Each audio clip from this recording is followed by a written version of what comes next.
Good day mga kudoks! Kamusta na po kayo?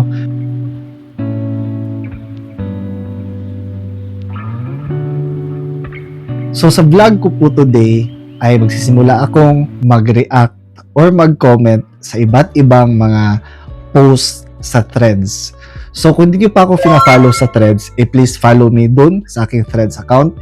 Ilalagay ko po yan dito sa baba ng video na ito. At see you dun sa aking Threads account. Pero syempre, manood at i-follow nyo pa rin ako dito sa aking YouTube channel kasi ito pa rin yung aking main social media account. So, kasi masaya din yung Threads, iba't ibang mga posts ng mga tao doon at gusto kong magbigay ng iba't ibang comments ko sa Threads tungkol sa healthcare, pagiging doktor, at iba't iba pang commentary about the healthcare profession or about health.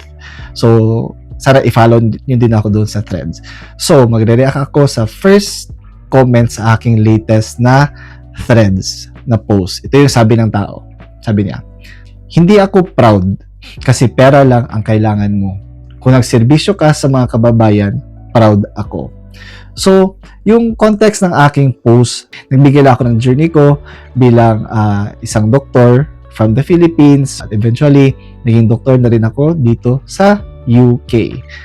Alam niyo mga kudoks, bilang isang Filipino doctor na ngayon dito na base sa United Kingdom, isa ito sa mga tanong na paulit-ulit kong naririnig. Actually, sa mga mismong pamilya ko at sa mga kaibigan ko. Kaya minsan, napapatanong na rin ako sa sarili ko, umalis nga ba ako ng bansa para lang sa pera? I think ako lang yung makakasagot ng question na yan mga kudoks.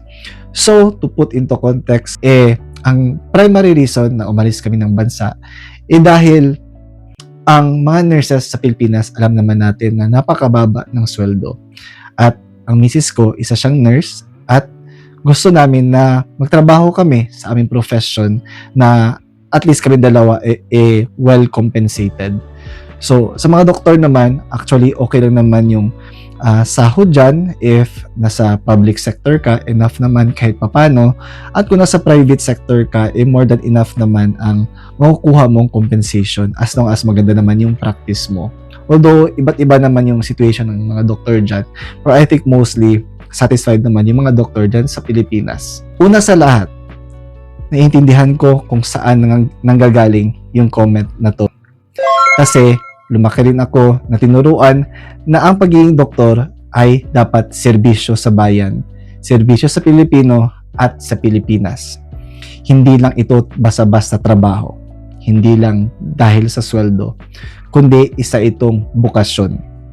Yan din yung paulit-ulit na sinabi ng tatay ko noon na dapat in the service ka talaga sa mga kababayan nating Pilipino. Lalo na dun sa mga walang-wala. Naniniwala ako dyan. Pero, gusto kong maging totoo ngayon.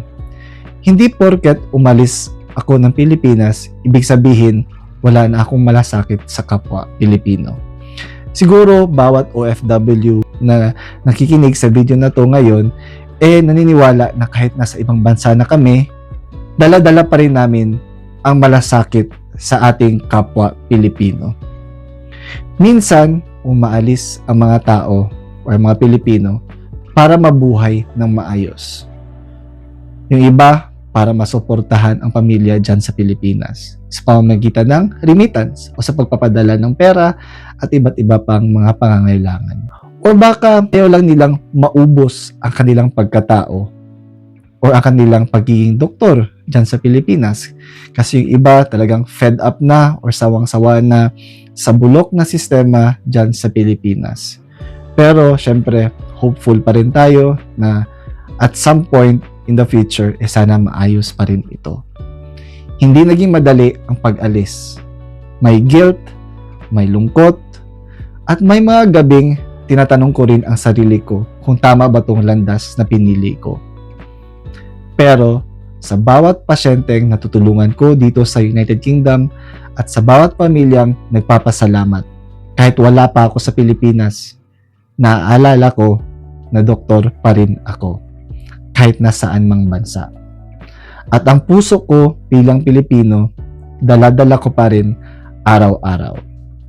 Kaya sa mga kapwa ko doktor na nandito na sa abroad at sa mga nandyan pa sa Pilipinas. Hindi ito kompetisyon kung sino ang mas nagsiservisyo at hindi rin ito sukatan ng pagmamahal sa bayan. Magkakaiba lang tayo ng paraan ng pag-aalaga. Pero pare-pareho tayong may pangarap tumulong. Kaya kung isa kang doktor na lumalaban para sa pangarap mo, dito man sa ibang bansa o dyan man sa Pilipinas, gusto kong malaman mo, mga kudoks, na hindi ka nag-iisa. Kung nagustuhan nyo ang video na ito at kung gusto nyong gumawa pa ako ng maraming mga commentary or reaction, please comment down below. Hopefully, I will see you on my next vlogs. Maraming salamat mga kudoks. Paalam!